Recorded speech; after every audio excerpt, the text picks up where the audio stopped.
that language is definitely familiar to us. Yeah, it's familiar to you. Yep. So we're so glad to have you here. You are one of the treasures in our community, and so we always want to make sure that we highlight those significant voices in our community.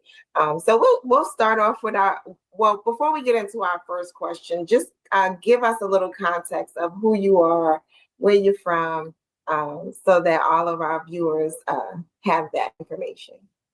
I'm Imam Amin. I'm the resident imam at the Muslim Community Cultural Center of Baltimore.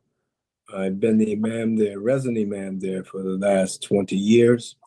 And I am a resident of Baltimore, Maryland. More importantly, I'm a father and a husband. 3 children, grown at my age, but I'm still a father, and I'm always going to be a husband to my lovely wife, whom I've been married to for 38 years, excuse me. She straightened me out. He's thinking in the future. Yeah, I'm going in the future, man.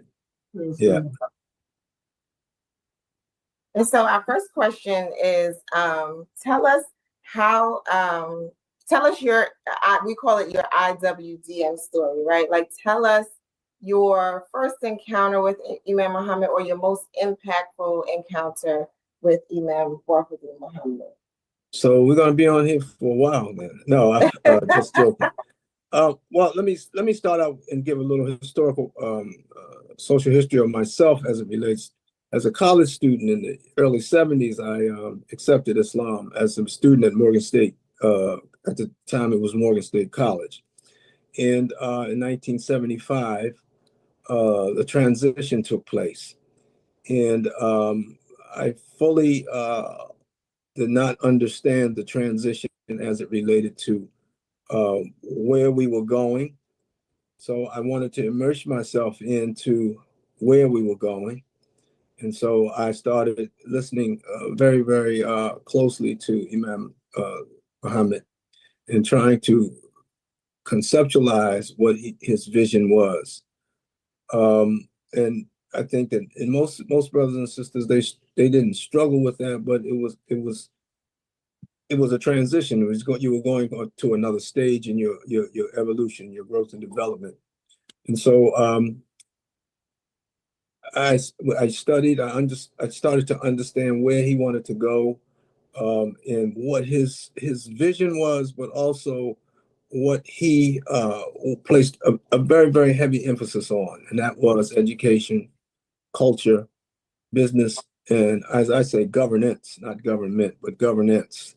And so that's what I wanted to pursue. And then under the education and was the dawah, but more, the interfaith dialogue. My late brother and I, may Allah have mercy on his soul and grant him the highest station in paradise. We really looked at where could we make a significant impact in the city here, as well as impact our community. So we started doing a lot of work in community, which community-based things, but also professionally. Imam had, I worked where I currently am now, back again, but I was at the National Center on Institutions and Alternatives, working with young people in the juvenile justice system. And then I left and I went to work for the Baltimore Urban League, and the director of their Family and Children's Services.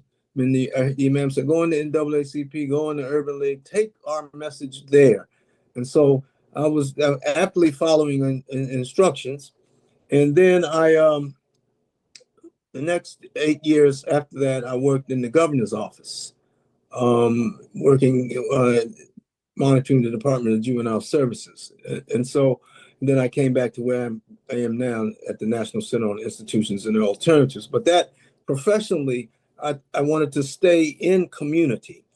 And then in community, in 1988, we developed the first Rites of Passage program. These were Muslims and non-Muslims, Pan-Africanists, Christians. It was 9 brothers, and we established the first Rites of Passage program on the East Coast in 1988. And then the man was very interested in, out of that came a radio two-way talk show at Morgan State University for 13 years, the dialogue with the African-American man. And then I was for maybe 10 to 12 years the president of our neighborhood association. So all of those things, let me say that came from Imam Muhammad, but that was a continuum of what was deposited in me from my parents. My parents were very active in community. Matter of fact, they named a park after my mother just 2 years ago. The mayor did, and so that was it wasn't a heavy lifting for me. It was something that was in my house from the time that I was born. So it really wasn't heavy lifting. And then we had started doing a lot of interfaith work. We really got busy in interfaith work. Baltimore is the first archdiocese in North America. We understood that because growing up in Baltimore, we always had relationships with Catholics and we always had relationships with Jews, competing athletically in Little League, high school. So we had relationships already. And so we really started to have serious dialogue, interfaith dialogues with various faith traditions. And I mean, it was a long time coming. A lot of successes. We did a lot of invocations for mayors and their swearing in governors. We were very fortunate to do those and continue to do those. And then we one day we were at St. Mary's Seminary, and Cardinal Keeler, who had befriended us, came and said that he had a date for us. The Imam always said he wanted to meet with the Pope. So we called the Imam and told him that, we got a date for you. And he said, come on now. But so we in 1996, I was part of a 5-person delegation that accompanied the Imam to Rome to meet with Pope John Paul II. That was a week-long meetings that took place with the pontifical heads of organizations, private viewing of the Sistine Chapel, the Vatican Library, and meeting people, as the Imam said, people at the table in the sky, people at the table in the sky. And so that helped to establish relationships with the Catholic community. When we were there was a luncheon that was hosted for the Imam, and with all these white folks that were behind us, and they were just smiling.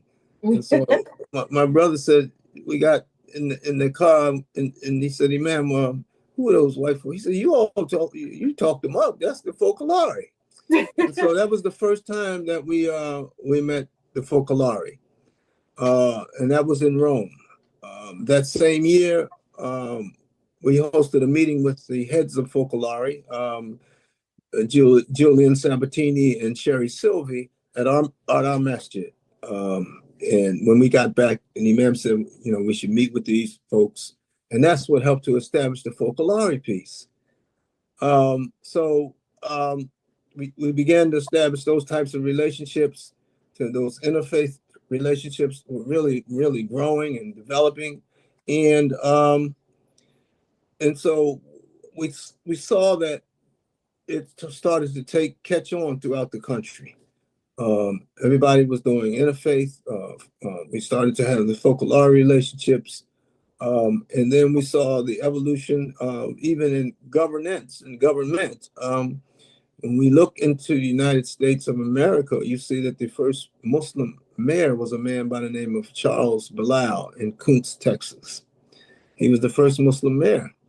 And then the first Muslim judge was a brother named Adam Shakur in Detroit, in our community. And then the first congressman, and we know Keith Ellison. So all of those things, as we were evolving and going into the fabric of American society, that was the vision of Imam Warithuddin Muhammad. And that was a proactive vision, I must say, as some of our colleagues that are not members of the community, they were reacting to what our proactivity was. They were responding to our stimuli. We were stimulating the environment in America. We were establishing those things that I talked about, and even the application of our culture. And so then international relationships started to take place because of the imam.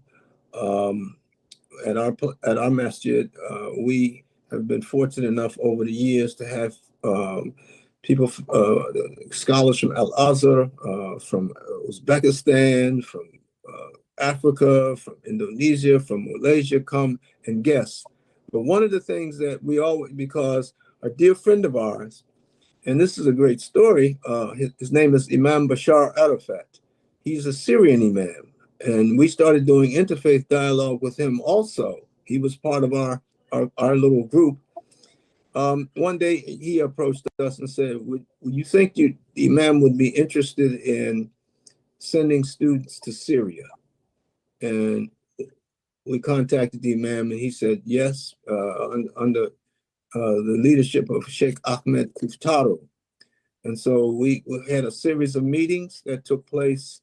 And in 1999, I think, the first students that went to Syria to study at the Abu Nur. And so not only that, but the imam, he would always, he developed a good friendship with the Syrian Imam Bashar Arafat. And what happened was, Bashar also worked with the State Department closely, which helped to establish those international relationships. He was insistent upon bringing these delegations to the Community Cultural Center because he wanted them to understand the Islam and the African American experience. And so one of the things we had these great interactions and conversations. When we always left them, when they left us, we all gave each and every one of them a gift. And you know what that gift was that we gave them? What's that? It was a bean pie. So the bean pie is going all over the world. And we've gotten responses back about the bean pie, and we gave them the history of the bean pie. And so spreading our culture was very important to us also, and was very, very important to the imam. We wouldn't have known what to do, but his vision was so influential on us. So I guess I think that's we were able to that's about it for that, I guess, to give people on that note though, I mean, you're right on it in regards of the impact of what Imam Muhammad shared. You were able to do all those things that you just shared and be a part of it. That was very impactful, very impactful. It still is very impactful. Sure. So can you double down on the language? Like, give us like a principle or a lesson. Yeah. I think in the dialogues that took place, there was a different language that the participants heard.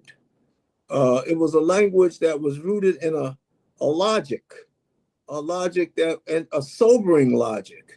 That really you have to remember the times Islam was coming into America, and some people were they were apprehensive, and so this logic and this language that was being espoused from us put them at ease. It put them at ease and allowed us to develop substantive relationships that helped to improve our condition as well as their condition. Yeah, and I think that that's such an important point. When Mujaddin was asking the question, that's the thought that I had too. That people had such a perception of the Muslim, and particularly the African American Muslim, right at that point. So to hear this language and to have it be this universal speech that was coming forth from the African American Muslim. I think it did. I think it made people feel safe, Yeah. and I hear you saying the same thing. Yeah. Yeah, well, the universal language was one that we didn't put our, coming out of the first experience, we put our ethnicity before our humanity. Now, in the language that they were hearing, we were putting our humanity before our ethnicity. Right. And so that was in itself very, very important. And it's still very important because I still hear us referring to ourselves as Black Muslims, and we're not. We're Muslim African Americans. Right. So we're Muslims first, and then we're African Americans. So if we put our humanity before our ethnicity, then it's much more rational. It's logical. That's the logic of the Quran and the tradition of the Prophet. Yeah, that's a beautiful point you make, and I think what you stating that we just have to make an intention to change the language in that manner to reflect the language and logic that Imam Muhammad was giving us around putting that humanity first and then comes your ethnicity. And sometimes we do things out of habit, right? So, we make our intention to be Muslim African Americans, right? Because that's what it is. Yeah. I mean, that Black, and I actually accompanied the Imam when we met with Dr. C.R. Lincoln, who coined that term in 1961. Yeah. So we're talking 1961. I was 11 years old in 1961. So, and that was, and then he wrote the book, Black Muslims, Dr. Lincoln, and so, but he understood the evolution also in the dialogues that he would have with Imam Muhammad. He saw the evolution of the community, and he really saw the importance of where the Imam was taking the community and how the Imam was taking the community. And just the mere fact of that is I mean, only Allah could have guided that. Only Allah could have guided that. So we're just going to do a quick station identification.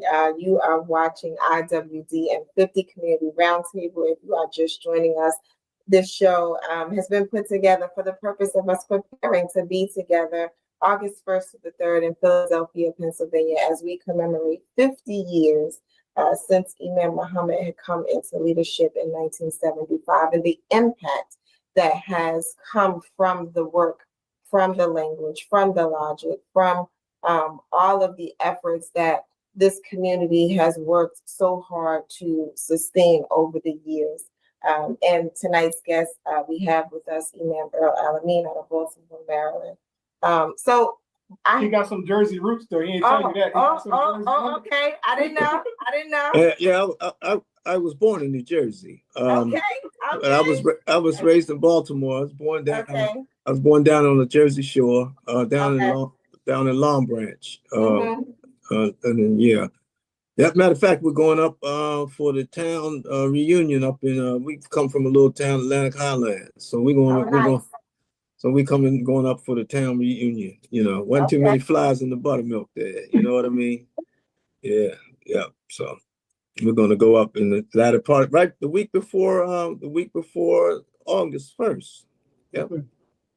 So later, before we took our break, you talked about how the Imam himself and his leadership evolved us out of Nation of Islam into those different iterations to Al-Islam and the universal message. Now, 50 years later, and 16 and 17 years after Imam Muhammad passing, where do you see us, our community, in the next phase or the next evolution? I think that the community, let me put it like this. I think the community has to get away from being Imam-centric, if you understand what I'm saying. Well, we're in the third and fourth generations. Many of our children are college graduates, have been able to distinguish themselves in the arts, the sciences, technology, the literature, healthcare, mental health industries.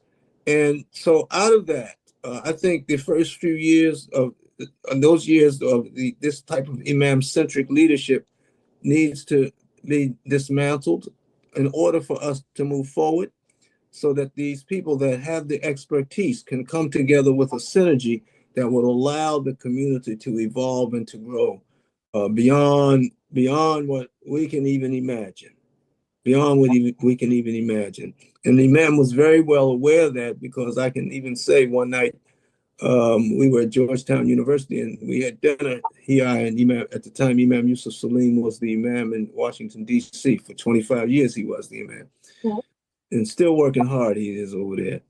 But I had expressed to him that I really wanted to resign. I didn't think the community was moving fast enough. And, I went on, and he looked at me, put his fork down, and started laughing. He said, Merrill, you're doing great stuff. He said, keep doing what you're doing, because you're not going to see the best of this until 5 or 6 more generations down the line if we continue to do what we do. And so I don't think I'll see the best of it, but the work that we're doing is to bring forth the best of it. And that's like he said, it's going to be 4, 5, 6 generations down the line. And if we can bring those folks together that have those various skill sets as leaders, then you'll see a much more vibrant community. Because the imam don't know everything. When I say that imams and these imams, we don't know everything. So we have to allow that to emerge in the masajids in order to have viable, productive community life. It'll start to leave the masjid, and it'll be and then what you will see is the new Africa starting to emerge. 6 and 7 block radiuses of neighborhoods, not just Muslims, but people that want peace, people that want a quality way of life. And you'll see the emergence of that if, in fact, we get away from this imam-centric idea and concept that we are currently adhering to. I know that's going to be controversial, but I don't care. I can stand up. It's all right. It's all right. Yeah. We're here for it. Yeah, I can but you stand make up. an important point, because we have children that are in college now. My oldest daughter is at Howard. My middle daughter is at NYU. Right, and they are, as you said, they're making their headway in their industries. And I think if we do a good job at explaining and educating them on the language and the logic that came from the work of Imam Wafiddin Muhammad, and they're able to crosswalk that to their industries, man, yeah. What will come from that? And I think about it all the time, and I'm always like looking for an extra hour or 2 in my day to try to do those things, because I think that's where like the secret sauce is. Crosswalking that language and logic to whatever work it is that you do, and we're going to be amazing. I mean, I think we've done some amazing work. When I look at the pioneers, when I look at all the work that you all have been a part of, you've done it. So, and you were in it. And sometimes when you're in something, you don't necessarily see like what you did. But when I look at it from my eyes, I'm like, you guys did some great things with what you had. And so as I look at our children coming forward, I'm like, they absolutely have the potential. We just have to make sure that they understand that framework and they're able to marry it to the work that they do. Yeah, absolutely. And it's so I'm really so important that you said that. The irony is that when it didn't take it took time to develop relationships, and that was his vision, to establish substantive relationships across the board so that the children could benefit from it. So we were, in a sense, pioneers, because we were pioneering into America, and we were bringing something into America that was, in a sense, very, very new, in what they call the Judeo-Christian society. Mm-hmm. And so here we are bringing this way of life that was very distorted in their perceptions. And so bringing this logic and this language in these environments was of the utmost importance, and to allow us to have an expression to influence the environments. The Imam always said, we don't want dominance, we want influence. And I think that's what distinguishes us from most Muslim communities. Muslim communities are still angry. They want dominance. We don't want dominance. We want influence. We want to influence the environment with peace. That's what we want to do. We want to influence those environments like that. And that's what his vision was. And I thank Allah all the time for allowing me to spend as much time that I could with him overseas on a few occasions, and traveling around the country on a few occasions, many occasions, to just ask certain questions that that might not be in the public address. There's certain questions that might not even be in the Ramadan sessions. Questions that what do you think? I remember 2 years before his passing, I said, Imam, you think we should go back and start calling ourselves Bilalians again? He said, no. That was to establish Bilal and to bring the Muslim world to understand Bilal, but also to understand us and who we were. We're descendants of Bilal. And so, to be able to be in that proximity with him and to be able to have these dialogues with him, which, so 1996, we go back to Rome in 97, 98, 99. And then in 2016, I go back and meet with Pope Francis, predicated on the work that had been done 25, 35 years prior. Mm-hmm. So as you're saying, Sister Marsha, this stuff, it's taken off. A lot of the naysayers, the communities are not this community. Oh, the community's doing great. It's doing great. Mm-hmm. It's not the best where we should be, but it's going there. It's going there. And if we do what we're supposed to do and continue to follow the Imam in the direction and his vision, then we'll be all right. We'll definitely be all right. We were having this discussion with the Muslims in Baltimore that are not in our association, but African American Muslims. And, because of the Imam's vision, we have a Muslim on the school board who ironically is from Newark, has the same name as you, Mujahideen. The whole name. His name is Muhammad-Newark. No, he's Mujahid Muhammad. That's right. Mujahid. But so with that being said, there's a lot taking place in many other cities, but we have to be in the neighborhoods. We should, all of us, our congregants in the masjids should be members of their neighborhood associations, should be leading their neighborhood associations. That's what the Imam was calling us to. Right. If you say you got the best way of life, go out there and I always ask the question to our community every 6 weeks.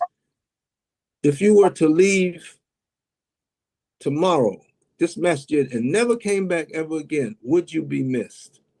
If in fact you were to pack up tonight and leave your neighborhood, the block that you live in, would you be missed?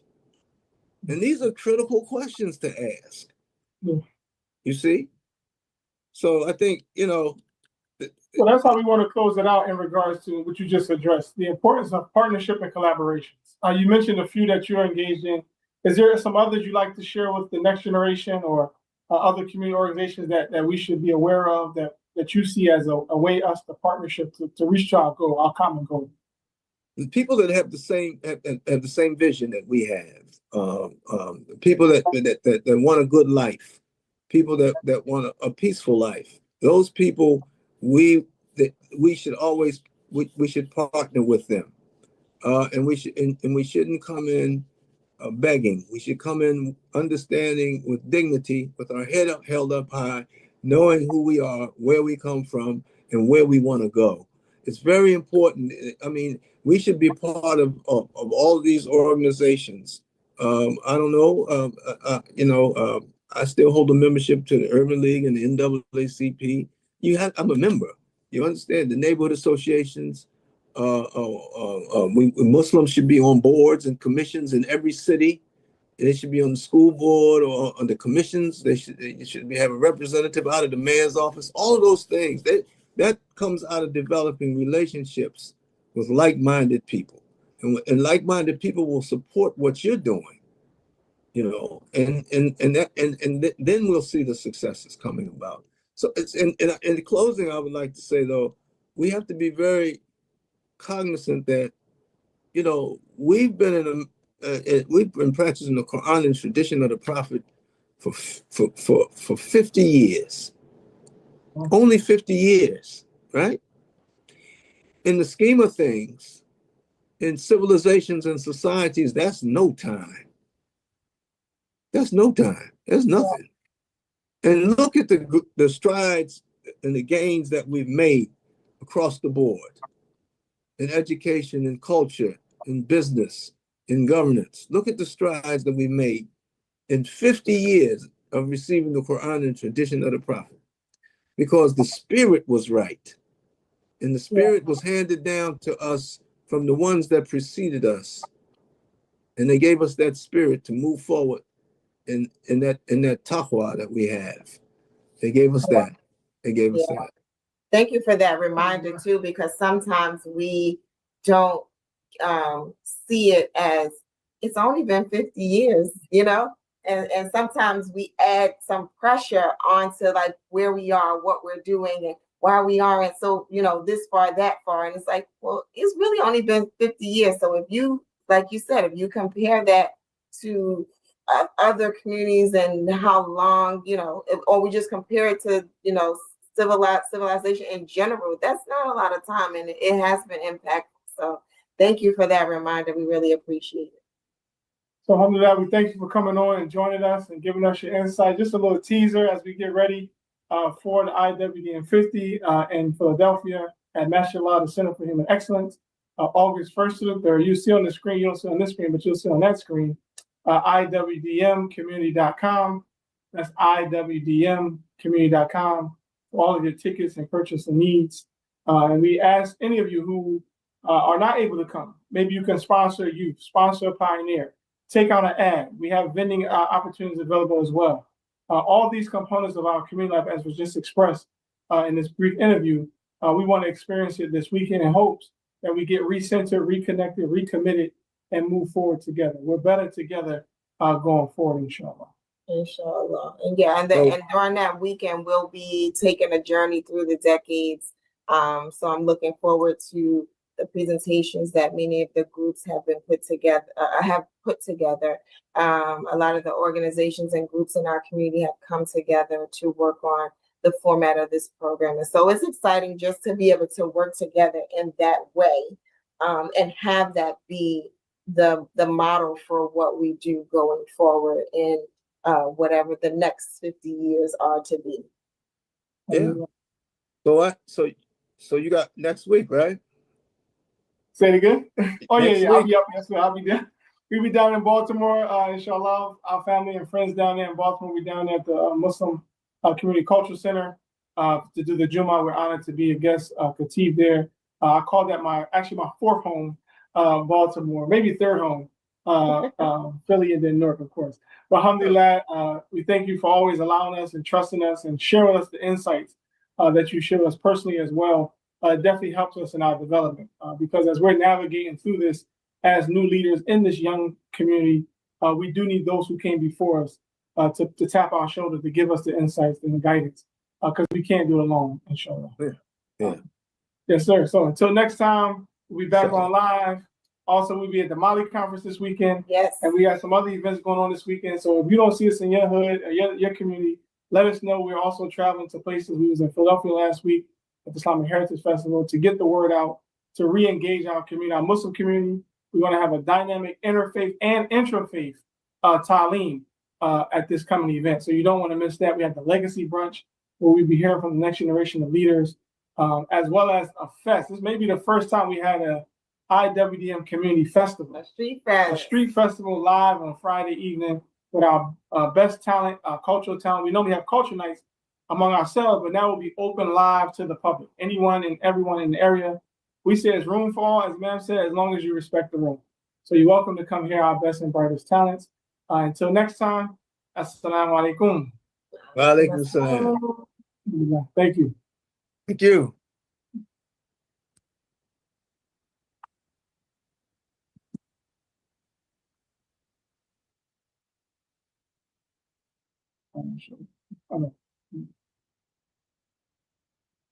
ended.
It's the IWDM50 strong in a journey through the past where dreams transcend from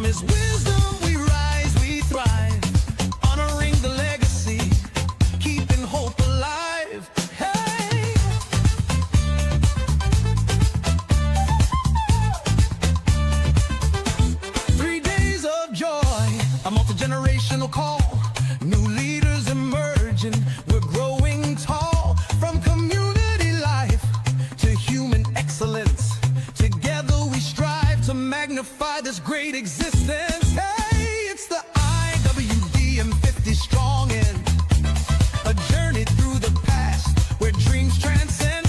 From his wisdom we rise and we thrive, honoring the legacy, keeping hope alive. Hey, yeah, yeah, yeah. A cultural extravaganza, performers on stage. Come celebrate our story, help us turn the page. With every heartbeat, we work and play. In the spirit of unity, we chart our way. Hey, it's the IWDM50 strong end, a journey through the past where dreams transcend. From his wisdom we rise and we thrive, honoring the legacy, keeping hope alive. So let's raise our production and let the world know Imam W. Dean's leadership will forever glow. Together we celebrate, together we stand. 50 years of guidance, we work hand in hand. Hey, it's the IWDM50 strong end. Together we'll shine, let the love never end.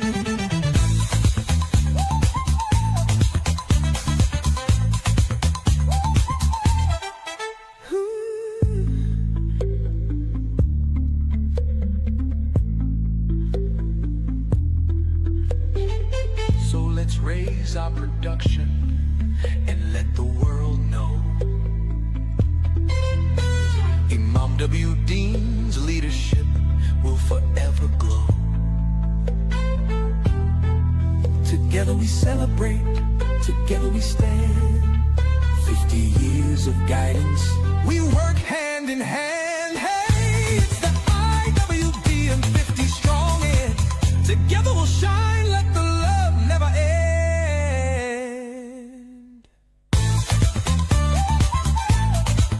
Oh yeah, yeah. Oh, oh, oh. Yeah, yeah, yeah.